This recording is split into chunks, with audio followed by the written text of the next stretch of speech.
We're also leading the most sweeping regulatory reform at any time in our history.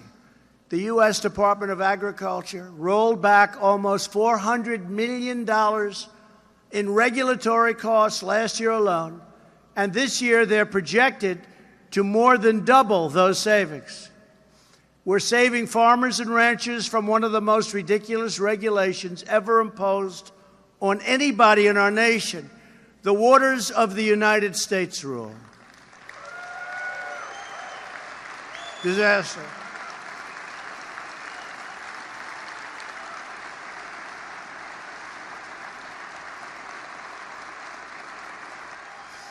We also passed legislation to rebuild our water infrastructure, including our nation's inland waterways, which carry more than 60% of our agricultural products.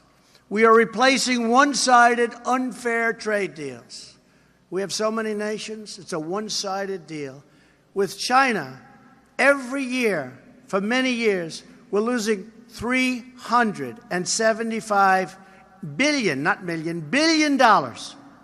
We're working on that very strongly. You see what's going on. Doing very well. We have the European Union. They don't treat us right. They treat our farmers terribly. You can hardly sell into the Europe. They have barriers. And they have tariffs that are massive. We're working with them. They have to treat us fairly. We're losing $151 billion a year with the European Union. Sounds so nice, right? The European Union.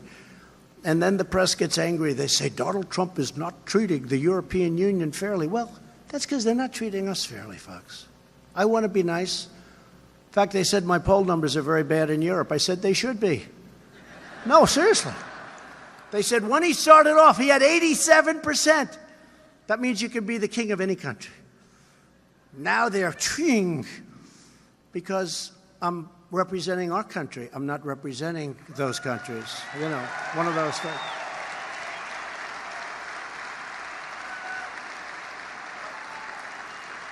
True.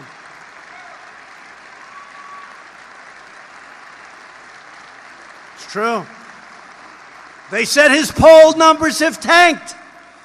And I said, oh, damn it. What's going on? Damn it. Then I said, oh, it's in Europe. That's okay.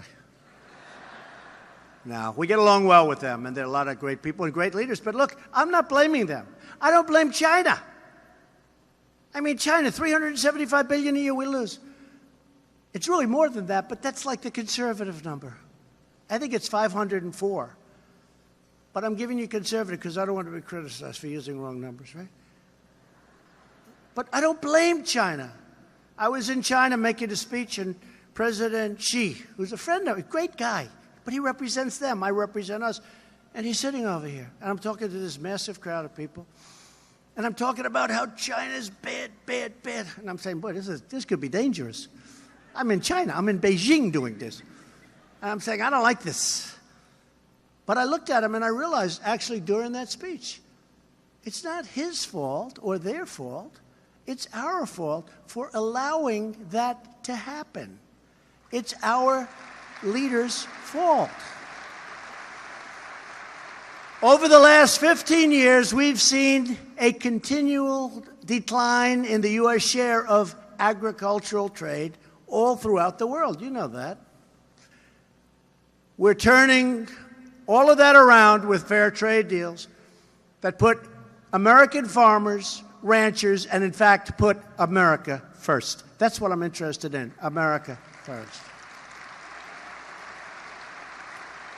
We just opened Argentina to American pork exports, pork, for the first time in a quarter of a century. They needed something. I said, you have to open it up to pork. And they said, okay. I said, why didn't you do it before? They said, nobody ever asked us. A lot of it is that. You would be amazed. Nobody ever asks.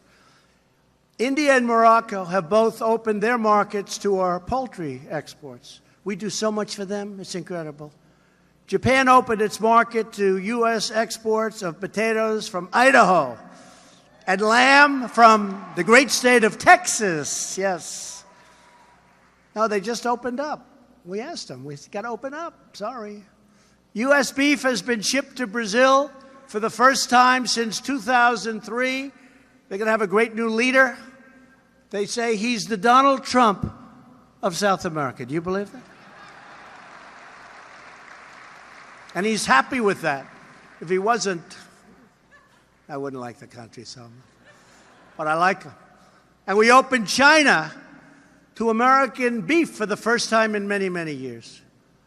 We've taken, you know that. But that was before the trade deal. Don't even worry about it.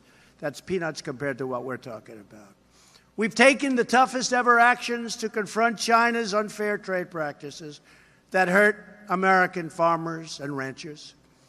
This includes China's theft of trade secrets from American agribusiness. I couldn't believe how complicated your business is with the seeds and the genetic farming.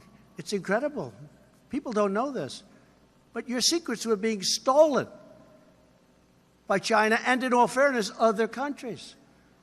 We want a fair deal for American farmers, removing China's arbitrary bans on agricultural imports, safeguarding our intellectual property, and providing fair market access to all American producers.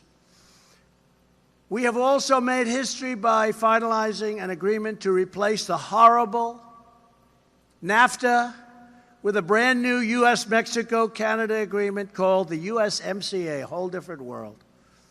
Whole different world. NAFTA was one of the worst trade deals ever made by a country.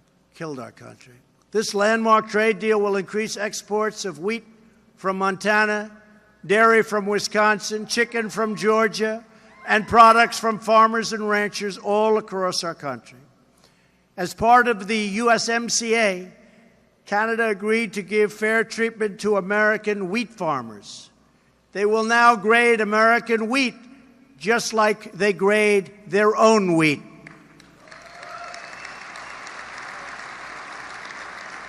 Our nation was founded, settled, and built by farmers. From the fields of Pennsylvania to the hills of Tennessee, from the plains of Missouri to the big sky of Montana, and from the marshes of Florida to the fertile valley of California, farmers have always led the way. The American farmer embodies the timeless values of America. You believe in hard work and self-reliance. You follow the rules, obey our laws, and respect our great American flag. You support our communities, raise loving families, teach your children right from wrong, and you are always loyal to this magnificent nation that we so love. Now you have a government that is loyal to you, finally, in return.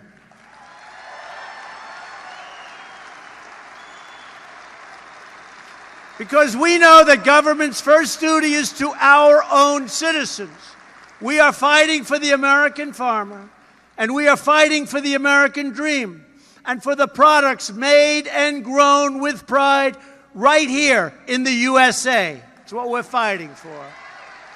We are defending a cherished legacy, and we are preserving a beautiful way of life passed down from mothers and fathers to sons and daughters, from generation to generation.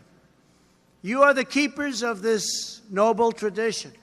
You are the guardians of this majestic heritage. We are standing up for the men and women who work the fields, till the soil, and harvest the land. We are protecting your rights, your freedoms, and our glorious Constitution.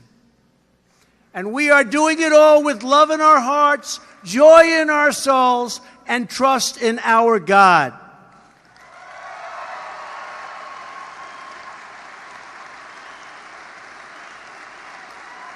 Thank you. Thank you.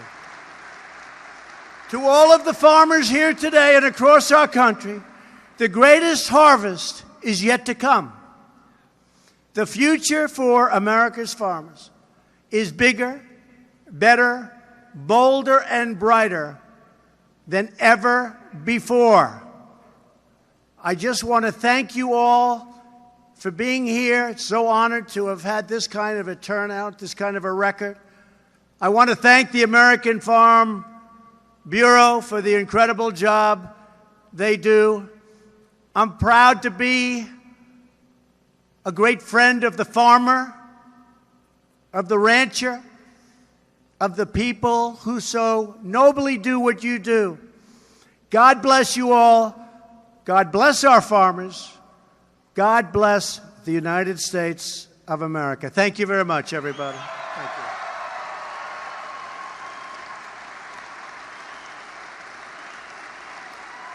Thank you.